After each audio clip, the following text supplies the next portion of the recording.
sem responder, Senhor.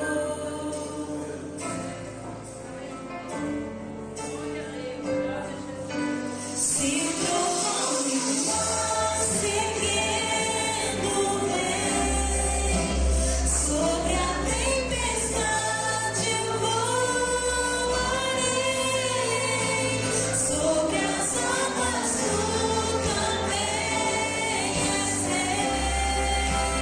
descansarei, pois sei que és Deus. Se o trovão e o mar seguindo vem, sobre a tempestade eu voarei, sobre as águas tu caminhas, descansarei, pois sei que és Deus.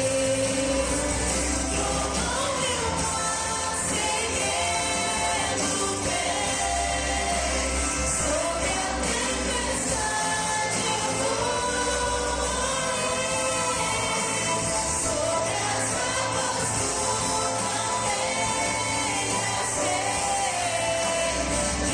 descansarei, pois sei que és Deus. Descansarei, pois sei que és Deus. Glória a Deus, aleluia. Que nós possamos, irmãos, diante de todas as circunstâncias, situações que temos vivido, nós possamos descansar no Senhor, confiar em nosso Deus, confiar no Deus que nós servimos, porque Ele está conosco, Ele está ao nosso lado. Aleluia. Louvado seja Deus.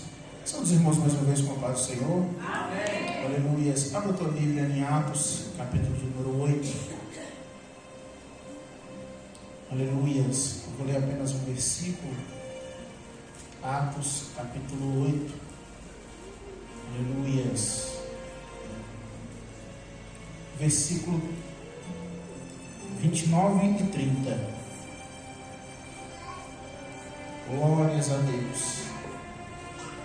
Todos encontraram? Capítulo 8, versículo 29 e versículo 30.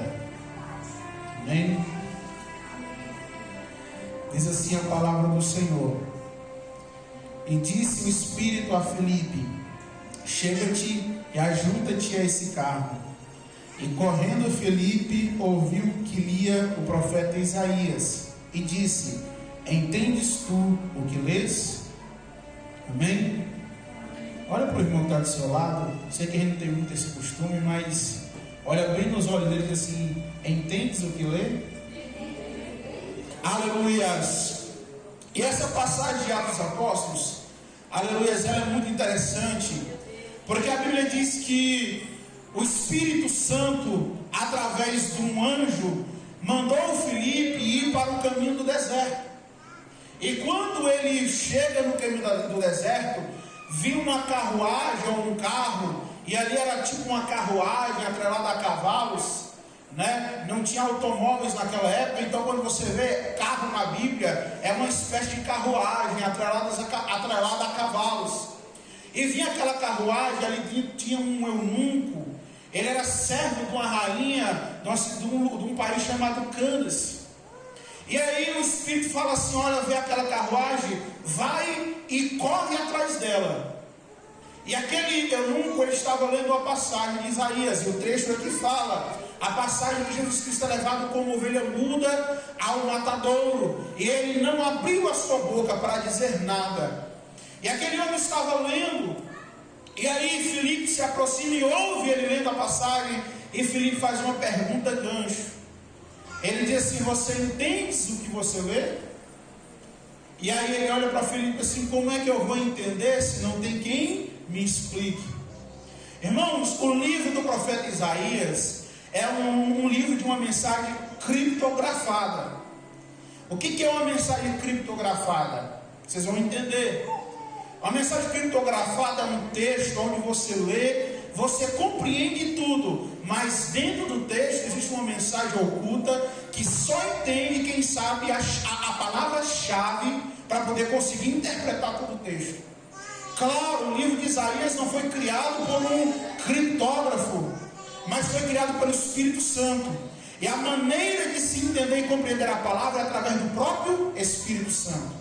Se você ler o capítulo 6 de Isaías, depois que Isaías tem a visão, ele ouve o Senhor falando: a quem enviaremos? A quem há de ir por nós? E Isaías se levanta: eis-me aqui, envia-me a mim.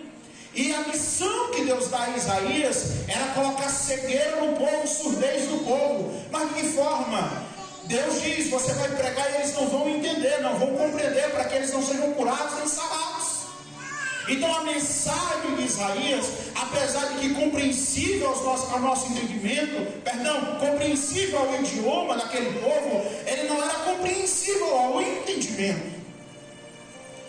O irmão Wilson trouxe a palavra aqui devocional, palavra maravilhosa, foi quando Jesus disse: bem-aventurado és tu, porque não foi carne nem sangue que te revelou, mas o nosso Pai que está no céu. Deus ocultou essas coisas aos grandes e revelou aos pequeninos. E você vai compreender. Capítulo 3 de João, Jesus teve um encontro com Nicodemos. E naquele encontro com Nicodemos, Jesus, ele recebe um elogio de Nicodemos. Nicodemos fala assim: olha, para fazer essas coisas, só pode que o Senhor foi enviado de Deus, tu és o Filho de Deus. Mas Jesus, que não se leva por elogio, por palavra bonita, Jesus olha e diz assim: olha, na verdade, Nicodemos, se você não nascer de novo, não pode entrar no reino dos céus. Nicodemo fica pasmo porque não compreende o que ele queria dizer. Mas Jesus, ele não para explicar. Antes de Jesus explicar, ele dá uma indireta a Nicodemos: tu não é mestre de Israel? E você não entende isso? Você sabe por quê? A letra, ela não desvenda o espírito. Paulo diz que o espiritual, o crente espiritual, ele discerne todas as coisas, mas não é discernido por ninguém. Dê glória a Deus porque você é pequeno. Dê aleluia porque você é pequenininho. Porque são essas pessoas que Deus tem intenção de levantar para confundir os sábios, para confundir os grandes. Você sabe por quê? Não é questão de menosprezar ou exaltar pessoas, não. É porque quando Deus levanta um pequeno, é o nome de Deus que é glorificado.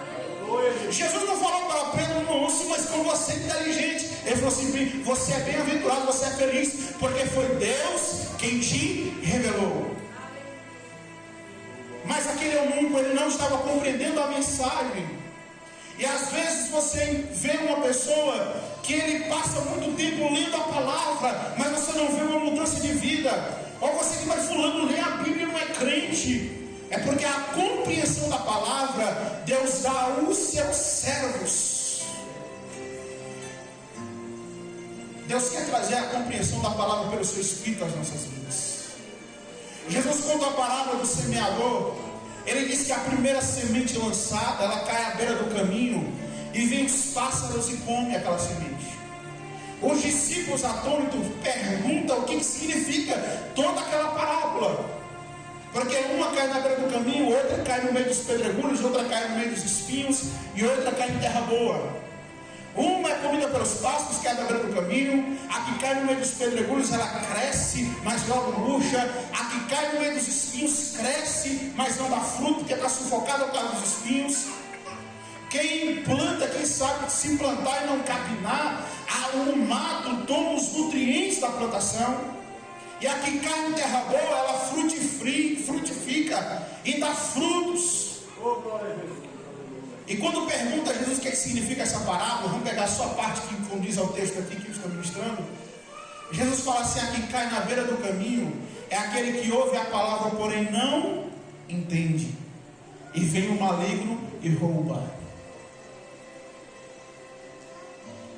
Aleluias, nós estamos vivendo num tempo onde o amor de muitos tem esfriado. E ele, quando Jesus Cristo fala de um amor que se esfria, você dá para fazer uma conexão direta às 10 virgens, às 5 loucos, às 5 prudentes. De um tempo em que a igreja por completo, seja os crentes salvos, ou seja os crentes apenas nominais, estão cochilando. Esse amor tem se esfriado e não é apenas um sentimento, mas é o fervor, a fé, a atividade, o desejo de servir ao Senhor. E às vezes isso influencia porque ouve uma palavra e não compreende, e repreendi. Mas não se importa, vai para casa assim mesmo. E Satanás está ali esperando, como um caçador esperando a sua caça, para arrancar a palavra do coração. Mas eu quero dizer uma coisa para você.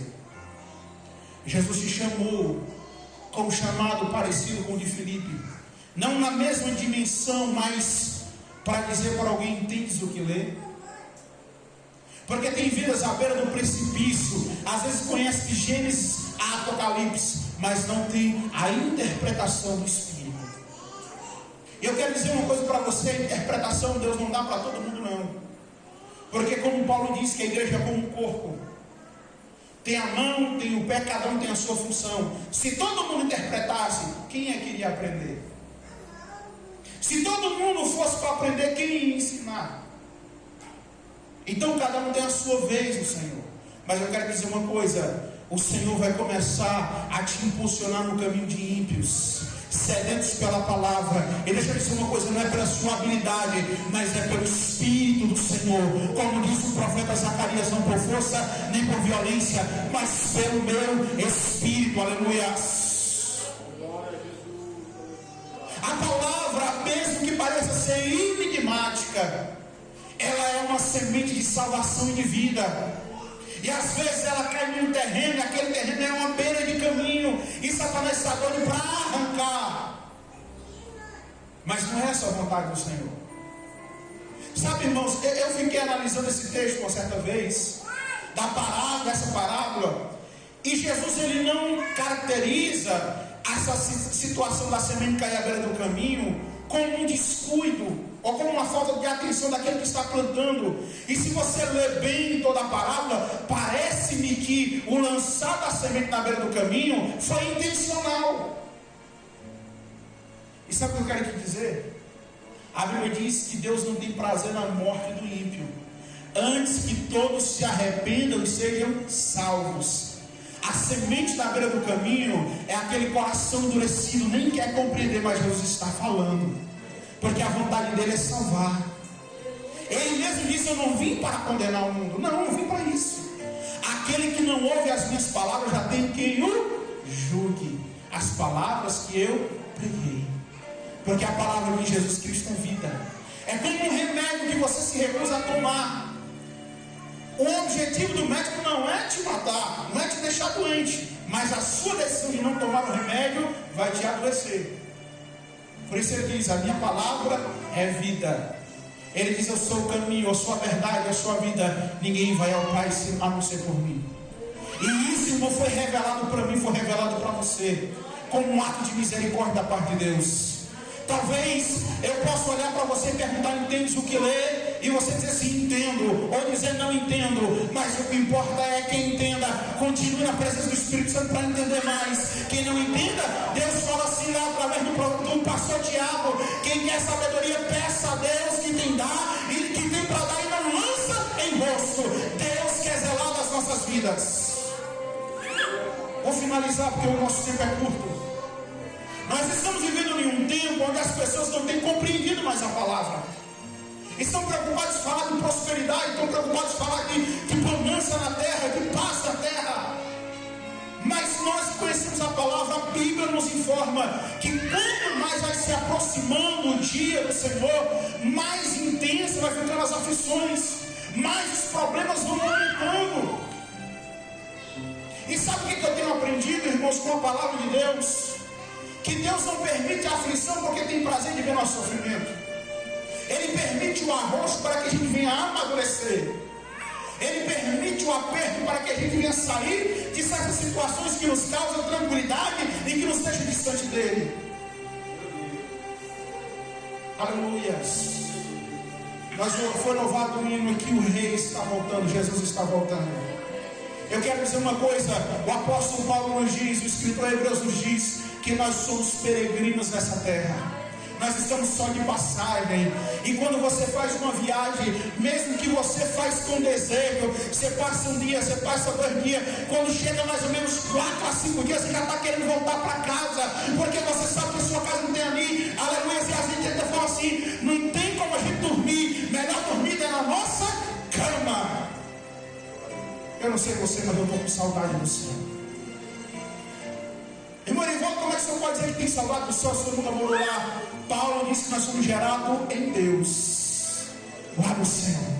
A minha carne não conhece o céu, a minha mente não conhece o céu, mas a essência do Espírito que Deus colocou na minha e na tua vida conhece o céu. E Ele está dizendo: eu quero ir, eu quero ir, eu quero ir, eu quero ir. É por isso que o Espírito e a igreja dizem: vem, ora vem, Senhor Jesus, vem, Senhor Jesus, vem, Senhor Jesus. A nossa carne deseja o aconchego da nossa casa, os nossos olhos desejam, aleluia, uma televisão, mas o nosso Espírito diz: eu quero o céu, eu quero o Senhor, eu quero morar nas habitações celestiais.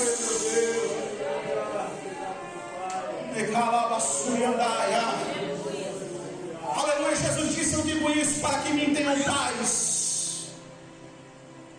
E eu quero pegar outro texto e unir com esse, porque ele diz assim: a minha paz eu vos dou, e eu não dou como o mundo dá. Aleluia. Jesus está dizendo: não espere, a paz está em mim. Aleluia.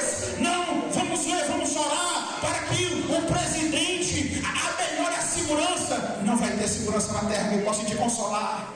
Mas quando chegar no céu, nós não vamos lembrar mais das tribulações, porque a alegria lá não vai nos dar tempo de lembrar no choro. A Bíblia diz que nossas lágrimas, os choros serão enxugados.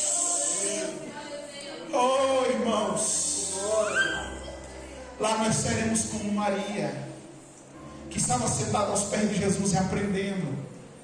E Jesus disse para Marta: não se acostumando comigo, eu gosto de repetir sempre algumas pregações, alguns textos. Lá na outra igreja só falava Sadraque, Mesaque e Abednego. Aqui eu estou só recordando Marta e Maria. Marta estava preocupada com os afazeres, mas Maria escolheu a melhor parte. Ele disse assim: dela não vai ser tirada, mas você escolheu a melhor parte. Eu creio no nome de Jesus que você vai sair daqui regozijando no teu espírito, aleluia. Como leu a nossa irmã aqui, aleluia, os que confiam no Senhor serão como o monte de Sião, que não se abalam, mas permanecem para sempre. Não se faz mais crente como antigamente, aleluia, que está disposto a vencer por Jesus, a se entregar por Cristo, independente da situação. Aleluia, se creres, verás a glória de Deus. Quem lê, entenda o que diz as Escrituras, mas eu te pergunto: entendes o que lê? O Espírito quer fazer para a tua vida sabedoria, para que você possa romper com fé em nome de Jesus. Fica de pé em nome do Senhor. Aleluia. Oh, glórias a Deus, aleluia. Toda honra e toda glória seja dada a Deus, porque a palavra não é minha, a palavra é do Senhor. Somos apenas ferramentas, aleluia, que Ele possa usar as nossas vidas como Ele quer. Não, se não for Jesus Cristo na minha vida, só Deus sabe onde é que eu estaria nesse momento. Mas Jesus te amou de uma forma tão grande que Ele disse assim: eu vou tirar do bar, eu vou tirar da prostituição, eu vou tirar do vício e vou levar para me adorar na minha presença. Davi estava no meio do mato, aleluia, os irmãos tudo em casa. Se você ler o texto, quando Samuel chega, todos os 7 filhos, fora Davi que é o 8º, né? Todos os 7 estavam em casa, e Davi era o menor, estava no meio do mato cuidando das ovelhas.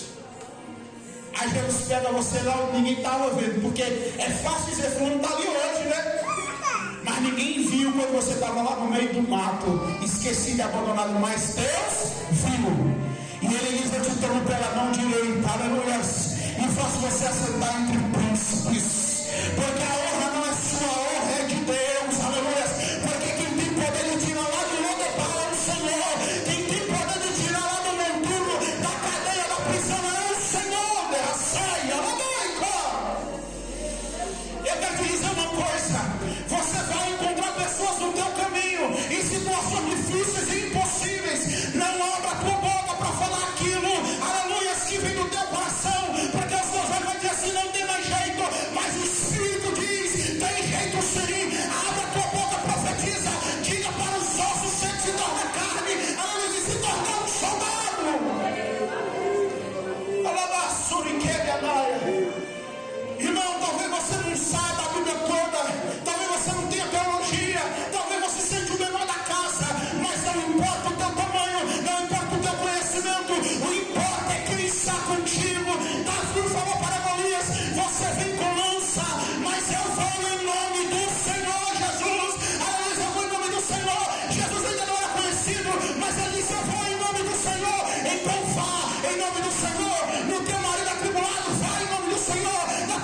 atribulada, vai em nome do Senhor. E os teus filhos atribulados,